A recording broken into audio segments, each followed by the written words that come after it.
Histoire ennuyeuse pour s'endormir, l'art silencieux du jardin de rochers japonais. Salut à tous ce soir. Nous entrons pieds nus dans un monde où le silence parle plus fort que les mots, et même le gravier a quelque chose à dire. Vous vous tenez au seuil d'un temple zen vieux de plusieurs siècles à Kyoto.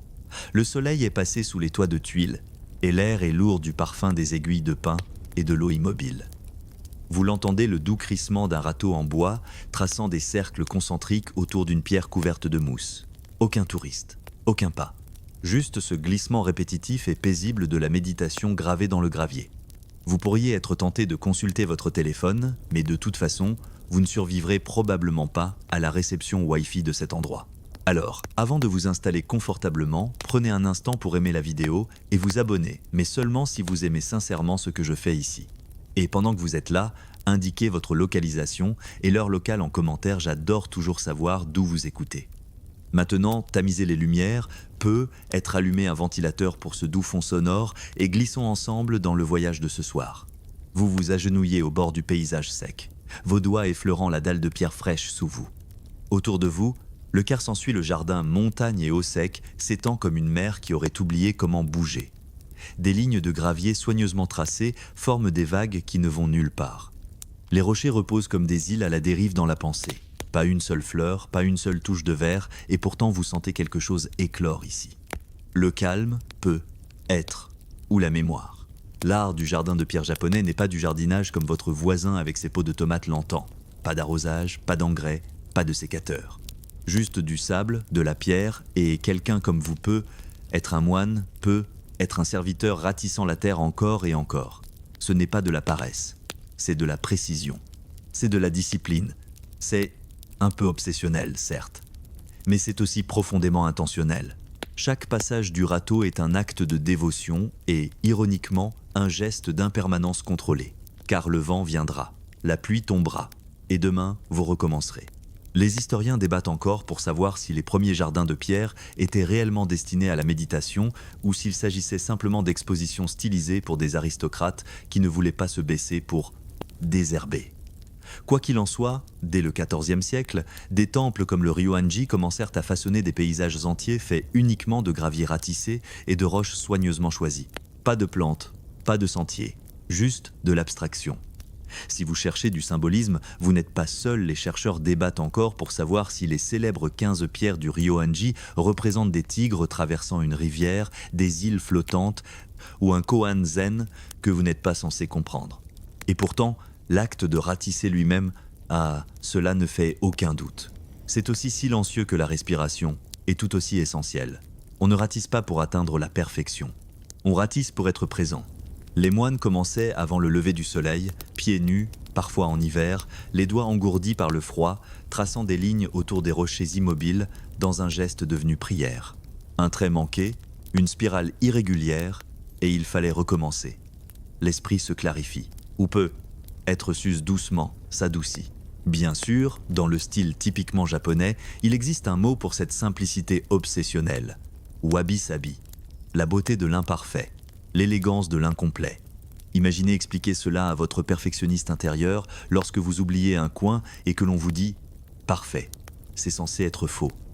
Et pourtant, il y a toujours une pierre qui attire votre regard plus que les autres. Pas parce qu'elle est plus grande ou plus brillante, mais parce qu'elle est simplement là. À l'aise dans sa maladresse. Nichée dans le gravier comme si elle était née à cet endroit précis. Certains pensent que les pierres dans ces jardins sont choisies pour leur personnalité. Oui, vous avez bien lu des pierres avec des vibrations.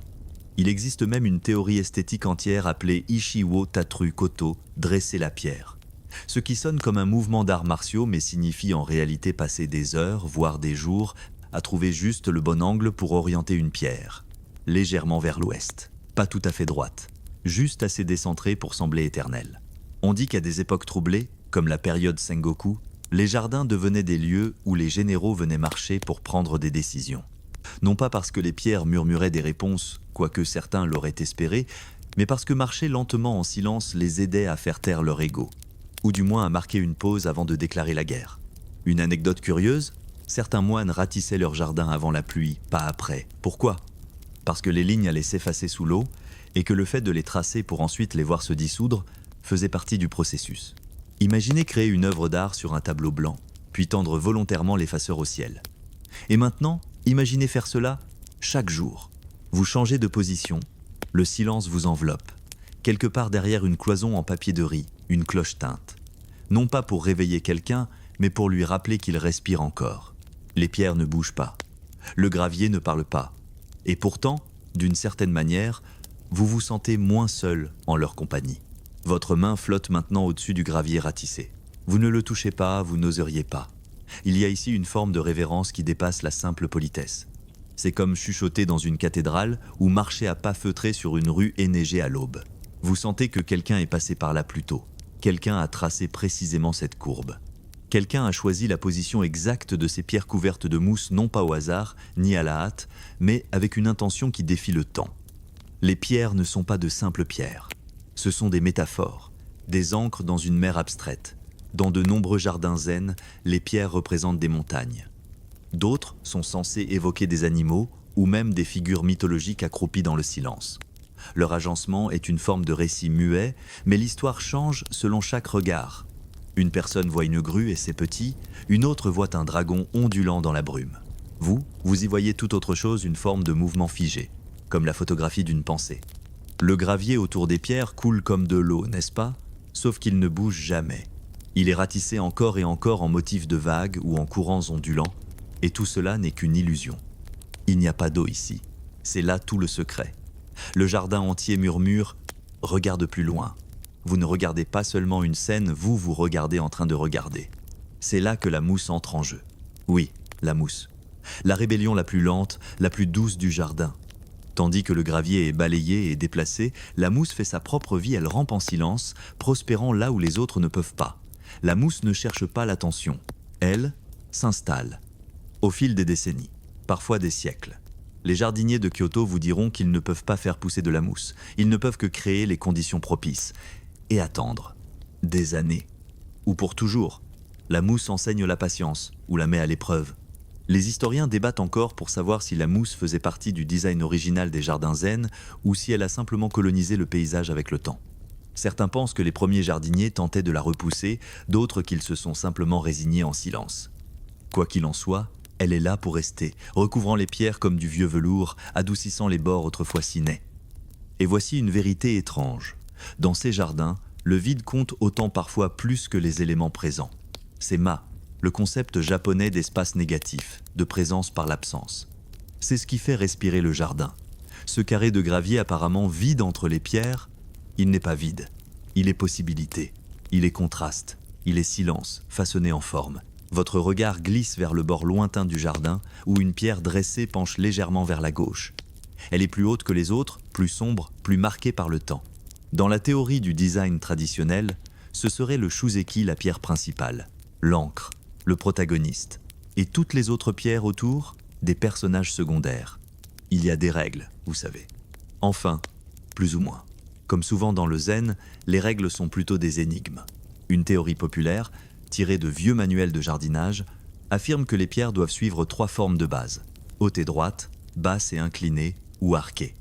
Une autre recommande de les regrouper par nombres impairs 3 ou 5, rarement 4, car le chiffre 4 en japonais sonne comme mort. Superstition paysagère? Absolument.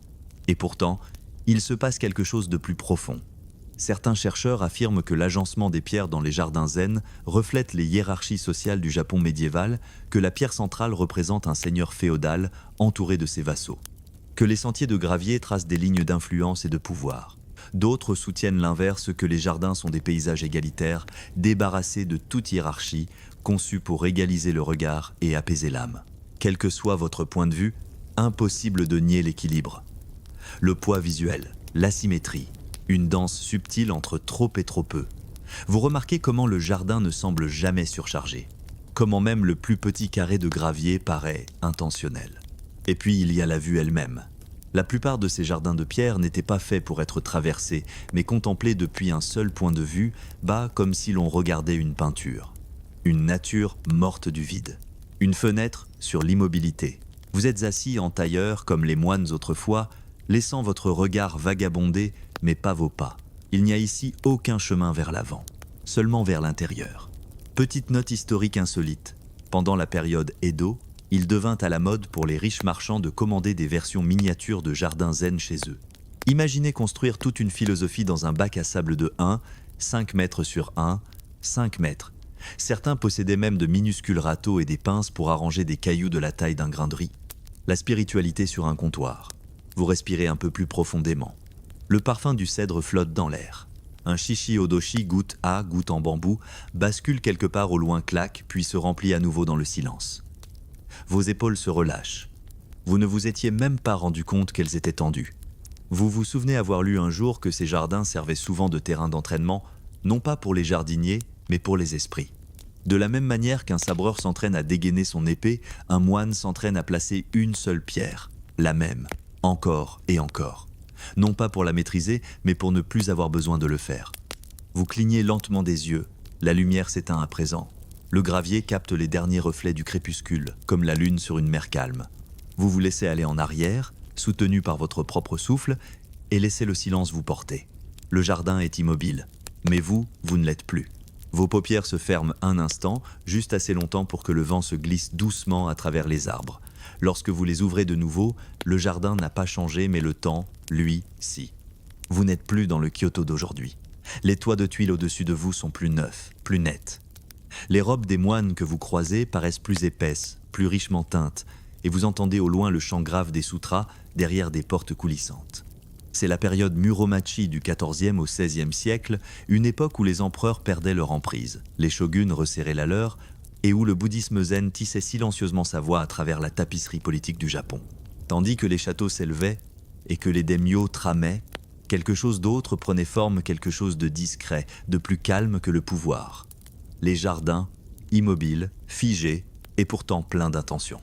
C'est à cette époque que l'art du jardin sec japonais, ou car s'ensuit, cessa d'être un simple passe-temps esthétique. Il devint un langage, un dialecte visuel pour moines et nobles, pour parler en silence. Le shogunat Ashikaga, régnant depuis Kyoto, trouva une profonde résonance dans les idéaux zen de retenue et de clarté. Et ainsi, les jardins ne furent plus de simples décors. Ils devinrent des déclarations.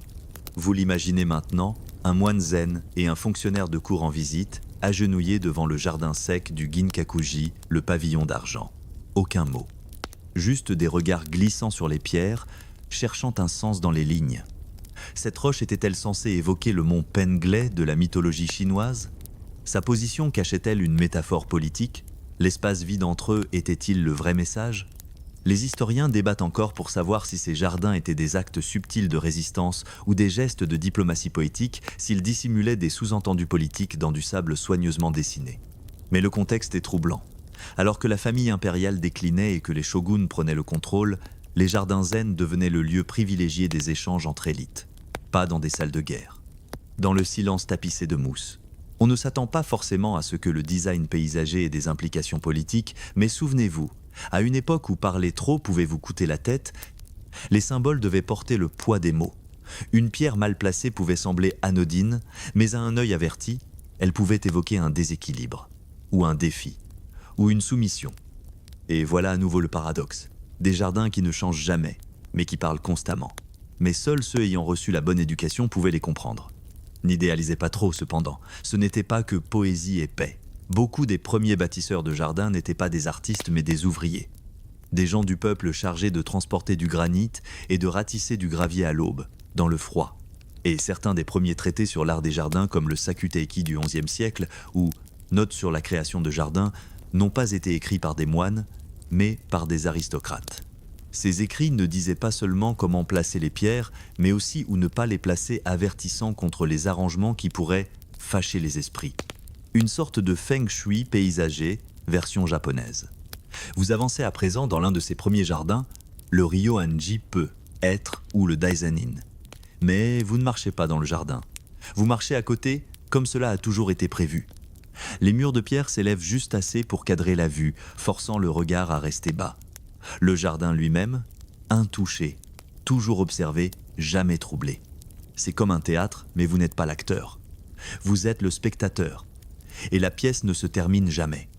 Un détail étrange attire votre attention, un monticule de sable parfaitement conique, lisse comme un mini-mont Fuji. D'abord, vous pensez que c'est décoratif, peut être même un peu absurde. Mais c'est le Ginshanada, la mer de sable argenté, utilisée pour refléter la lumière de la lune le soir. Un amplificateur de lumière, littéralement. Vous commencez à comprendre combien de ces choix, l'angle du râteau, le type de pierre, la hauteur des murs ont été faits en pensant à la lumière lunaire. La contemplation nocturne valait autant que celle du jour. Et vous n'êtes pas le seul à y être attiré. Les classes dirigeantes venaient aussi empereurs, généraux, poètes. Ils s'asseyaient aux côtés des moines, parfois en silence, parfois en posant des questions du genre « Quel est le son d'une seule main qui ratisse ?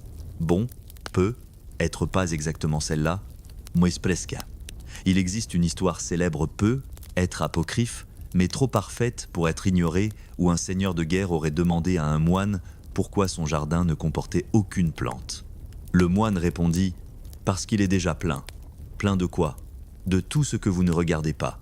Et n'est-ce pas là tout le sens ? Vous longez de nouveau le périmètre, remarquant les motifs dans le gravier. Ils sont plus serrés ici, plus lâches là, bas. Des spirales près d'une pierre, des lignes droites près d'une autre. Rien n'est aléatoire. Chaque jardin a son propre dialecte de râteau. Certains préfèrent les cercles concentriques, d'autres les rivières fluides. Quelques-uns défient toute logique, créant des motifs qui semblent presque modernes. Certains historiens marginaux pensent que ces motifs étaient des codes méditatifs anciens, conçus pour guider l'esprit pendant la contemplation. D'autres rient et disent que ce n'est qu'une affaire de style. Mais une chose est certaine, aucun râteau ne laisse la même trace et aucun jardinier ne voit le même chemin. Vous vous arrêtez devant un bassin d'eau Tsukubai bas, obligeant à se pencher pour boire. Il est entouré de petites pierres plates, jamais placées en ligne droite. C'est voulu. Les chemins droits sont pour les ennemis, les chemins sinueux pour les invités. Une cloche retentit. Quelque part derrière les murs du temple, un moine fait coulisser une porte en papier. L'encens flotte dans l'air. Vous le regardez s'avancer jusqu'au bord du jardin, râteau à la main, et commencer à nouveau geste doux, mesuré, délibéré. Il ne corrige pas le jardin. Il y entre. Vous reculez d'un pas. Ce n'est pas votre histoire. Mais elle vous laisse l'écouter. Le vent est plus calme maintenant. Ou peut-être êtes-vous simplement devenu une partie du silence. Le râteau bouge encore, quelque part juste hors de vue, sa trajectoire adoucissant le gravier comme si elle lissait les pensées. Vous êtes assis en tailleur, le dos appuyé contre un poteau de pierre fraîche, et vous regardez la nuit tomber sur le jardin. Dans cet assombrissement lent, vous commencez à ressentir le rythme du temps non pas comme des minutes qui s'écoulent, mais comme des saisons repliées dans la pierre et la mousse. Il est facile de penser à ces jardins comme à des reliques ancrées dans le passé, enveloppées d'histoire, mais ils n'ont jamais cessé de respirer, pas même aujourd'hui. Vous vous déplacez légèrement, remarquant comment l'air change à chaque respiration. Ce monde moderne, avec ses sonneries de smartphone et ses écrans sans fin, semble si lointain ici. Et pourtant, il est maintenant pris lui aussi dans la même boucle silencieuse. Quelque part au cœur de Tokyo, un salarié ratisse un minuscule jardin zen sur son bureau entre deux réunions. À Portland, une enseignante à la retraite vaporise à la main son petit carré de mousse. À São Paulo, un enfant trace des motifs en spirale dans du sable dans une boîte à chaussures, imitant ce qu'il a vu en ligne. Le jardin a voyagé. Au cours du XXe siècle, alors que le Japon s'ouvrait davantage au monde, l'esthétique zen est devenue une exportation mondiale comme le matcha, les sushis ou les studios Ghibli. Des jardins de pierre ont été construits dans des parcs botaniques, des halls d'entreprise, voire des maisons privées. Certains fidèles, d'autres interprétatifs. Mais tous cherchaient la même quiétude. Les historiens débattent encore pour savoir si cette diffusion mondiale a dilué le sens originel ou simplement fait évoluer la pratique. Est-ce devenu une mode, un cliché ? Ou bien la reproduction elle-même est-elle une forme de dévotion, écho des boucles du jardin ? La réponse change, comme du gravier sous les pieds. Ce qui importe peut être, c'est l'intention. Ratissez-vous pour impressionner ou pour revenir ?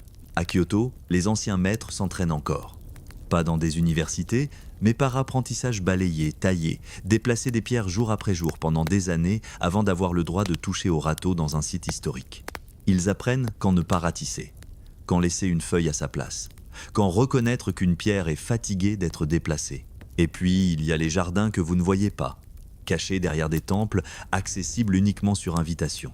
Ou des jardins si petits qu'ils tiennent dans le creux de la main des cousins bonsaïs des paysages plus grands. Dans ces espaces miniatures, tout ralentit. Le gravier n'est que de la poudre de marbre broyé. Les pierres sont des cailloux, mais la révérence reste la même. Vous vous souvenez de ce qu'un guide a dit un jour, presque comme une plaisanterie, mais pas tout à fait. Le jardin n'a pas besoin de vous, mais vous, Être avez-vous besoin du jardin? Il y a quelques années, un moine zen a été interrogé sur la raison pour laquelle son temple entretenait un jardin de pierre aussi précis et immuable dans un monde en perpétuel changement. Il fit une pause, sourit et répondit « Pour que quelque chose ne change pas ». La logique semble assez simple. Mais plus vous restez avec elle, plus elle devient profonde. À une époque où les algorithmes changent chaque jour et où les capacités d'attention se réduisent à vue d'œil, un espace qui ne change pas devient radical, peut être même rebelle. En fait, on pourrait dire qu'un jardin zen est une forme de protestation silencieuse contre la vitesse, contre l'encombrement, contre le bruit. Ce n'est pas qu'il ne veut pas rejoindre le monde. Il veut seulement que le monde ralentisse d'abord. Même aujourd'hui, des études cliniques sont menées sur les effets thérapeutiques de la contemplation ou de l'entretien d'un jardin sec. Baisse de la pression artérielle, réduction du cortisol, amélioration de la concentration. Certains hôpitaux japonais ont commencé à intégrer de petits quarts s'ensuit dans leurs unités de convalescence, non pas pour décorer, mais pour soigner. Un mot vous vient à l'esprit en écoutant Shizukeza, le calme. Ce n'est pas exactement le silence, mais une forme d'immobilité intérieure. Et ce soir, le jardin vous l'enseigne. L'orato s'est arrêté. Ou peu, être le jardinier est-il passé à autre chose? La lumière de la lune repose maintenant à plat sur le gravier, projetant de longues ombres depuis les pierres. Chaque pierre a désormais une jumelle faite de lumière. Et vous le ressentez. Ce silence, ce calme résonnant. Celui qui s'appuie doucement sur votre poitrine, non par son poids, mais par sa présence. Cet espace ne vous demande rien. Aucune réponse, aucun effort. Juste vous asseoir, juste être. Vous respirez lentement. Le jardin reste immobile. Il a survécu aux guerres, aux dynasties, au séisme, au tourisme, à Instagram. Il nous survivra aussi. Mais pour l'instant, il est là. Et vous aussi. Le râteau repose maintenant contre le mur. Les pierres dorment dans leur disposition. Même la mousse semble vibrer un peu plus doucement sous la lumière pâle d'une lune en déclin. Et vous ne pensez plus.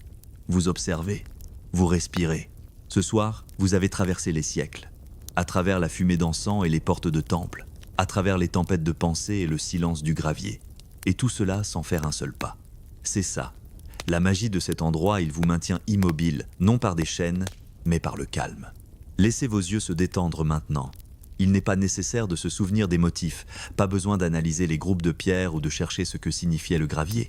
Cette partie de votre esprit peut se reposer. Que le dernier son que vous emportez vers le sommeil soit le doux glissement du râteau qui tire, dessine, puis lâche prise. Il n'y a rien d'autre à faire, rien d'autre à réparer. Vous n'avez même pas besoin de comprendre.